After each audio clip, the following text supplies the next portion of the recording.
I've been getting a ton of questions about sourdough starter, so today I just want to go over that a little bit with you. When you pull your sourdough starter out of the refrigerator, like I'm going to do today, I haven't used it for like a week. I put it in there after it was fed. I'm going to pull it out. It has a little bit of water or a little bit of hooch on top of it, and I am going to feed it and get it back to bubbling and active. And a lot of people think that when they see my starter high, all risen high in a jar, that it's fake and that I'm feeding it yeast or something besides just sourdough starter, or using some other kind of leavener in there, which I'm not. But the secret is to make your sourdough starter thicker. So when I first started doing sourdough starter, it was more like a pancake batter until I got a kitchen scale and I realized that flour is a lot lighter than water. So 1 cup of water weighs a lot more than 1 cup of flour, and 1 cup of all-purpose flour weighs a lot more than 1 cup of fresh ground flour. Once I got a kitchen scale and I could see how my sourdough starter really should have been for a 100% hydration, I realized it needed to be a lot thicker. And once I started making my sourdough starter thicker, it started rising a lot better and a lot higher in the jar. And you do this by just making it a lot thicker. So today I'm going to take mine out of the refrigerator.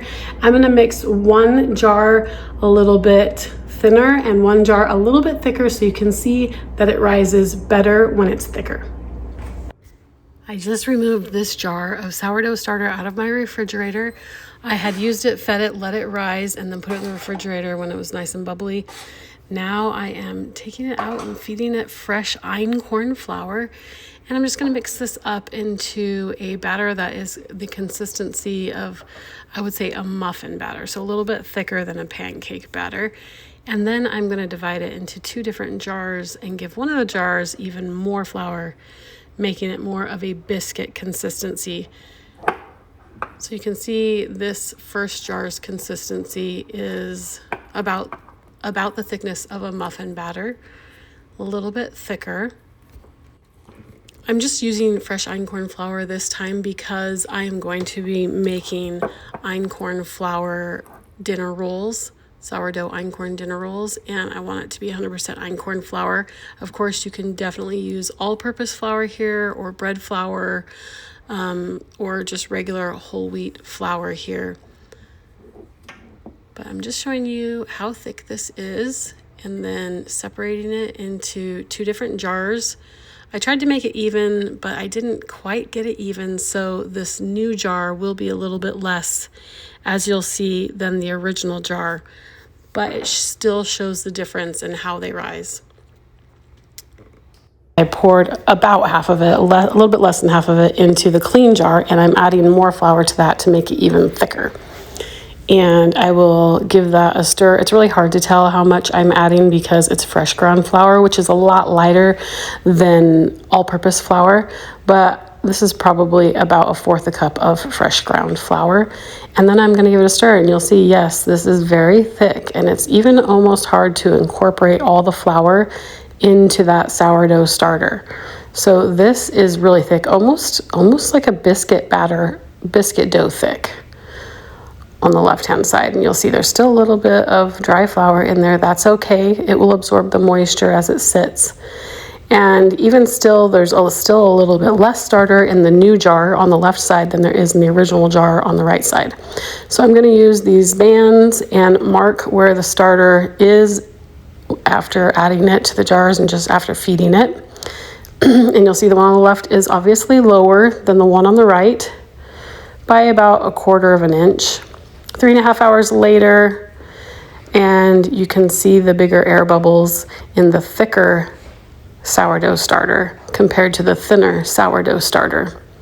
And you'll also see that it has risen a little bit more compared to how much was in it than the thinner sourdough starter.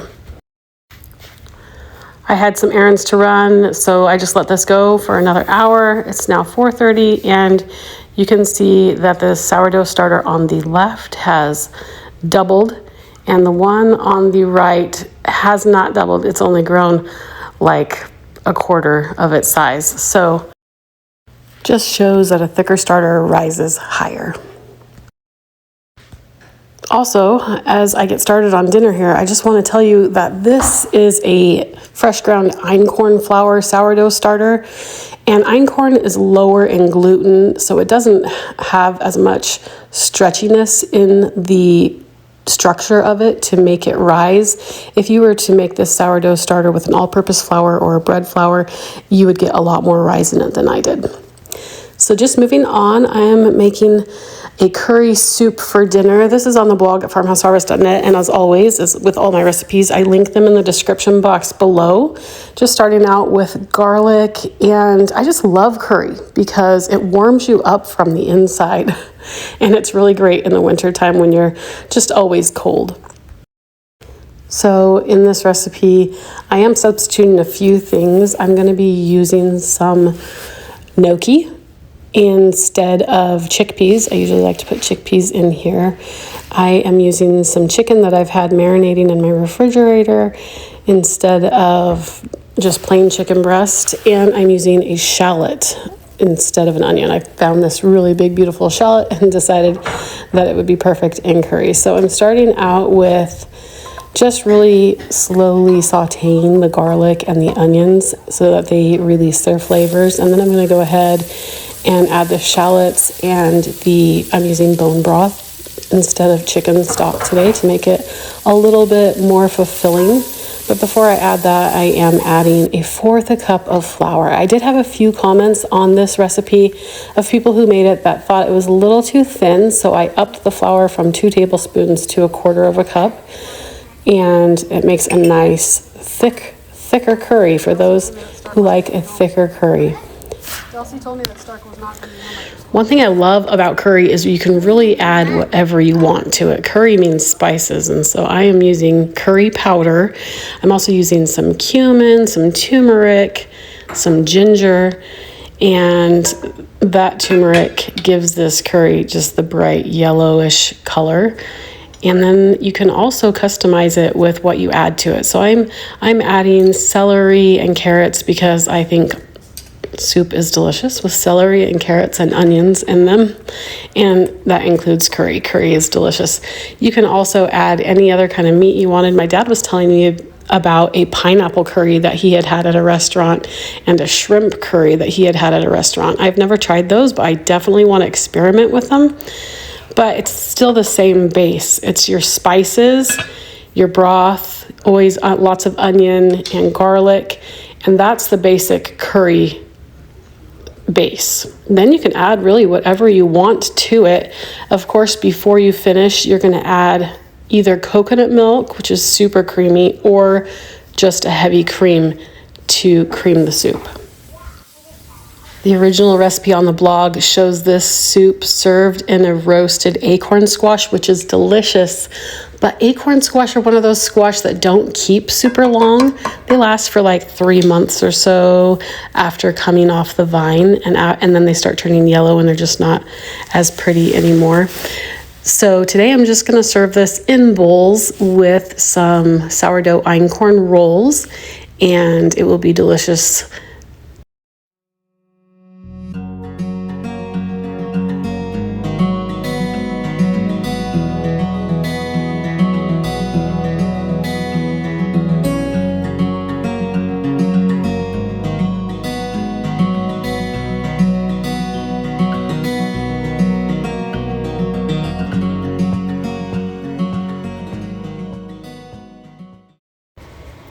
For the Einkorn dinner rolls, I am actually doing a hybrid sourdough roll recipe. This is the simple soft sourdough roll recipe on the blog, which I will link below. It's just soft sourdough dinner rolls.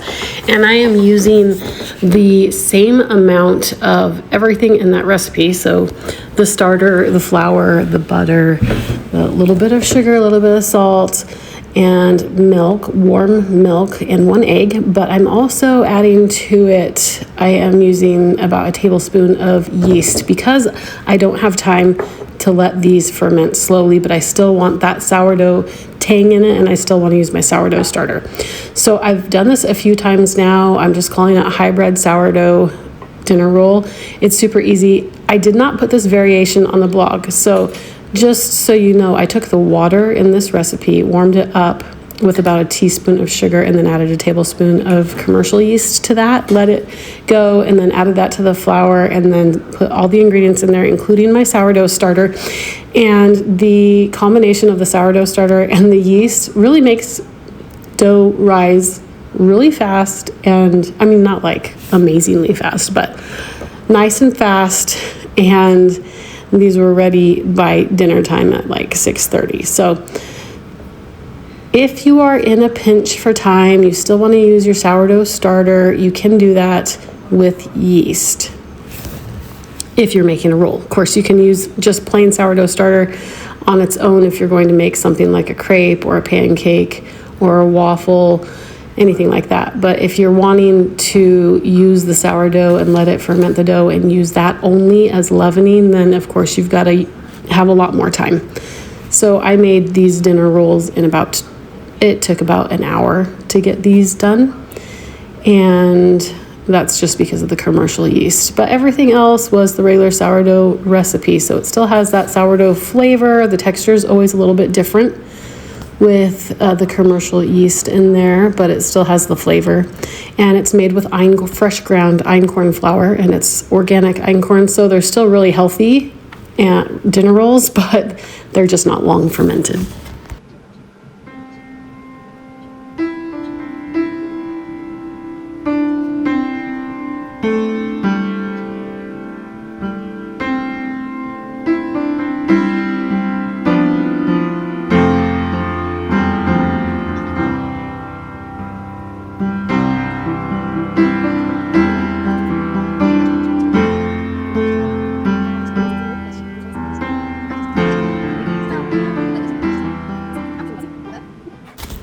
One of my favorite sourdough tools is this bench scraper.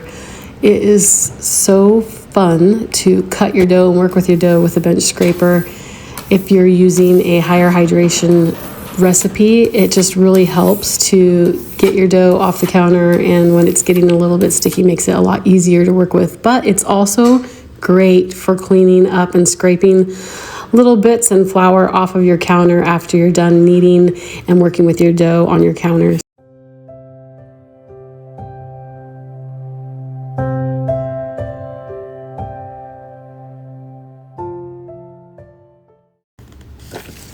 I am just dipping up this curry soup into bowls and garnishing it.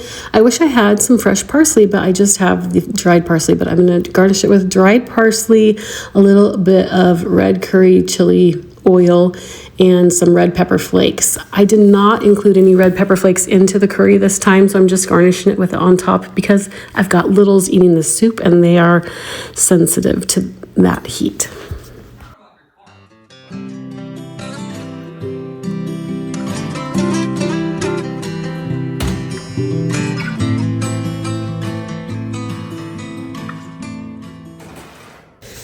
One of the tricks that I use for getting my dough to rise faster is putting it inside a warm oven. So these have a pilot light that keeps them warm all of the time, which is perfect for rising dough.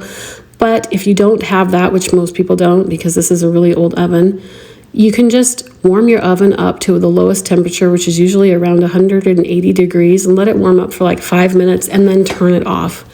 And then you can put your dough in there covered, and it just, that warm environment kind of traps moisture, and so it's a moist, warm environment really helps dough to rise a lot faster. These are the finished sourdough einkorn rolls, hybrid sourdough einkorn rolls, and I hope you guys enjoy these recipes, and it gives you a little bit of inspiration for your own home, and that hopefully you learned a little bit about sourdough starter and how to help it rise high in your jar before you use it. As always, thank you so much for watching my video. If you haven't subscribed yet, please do. Also, give me a like, give me a comment, let me know what you're doing, and I'll see you next time.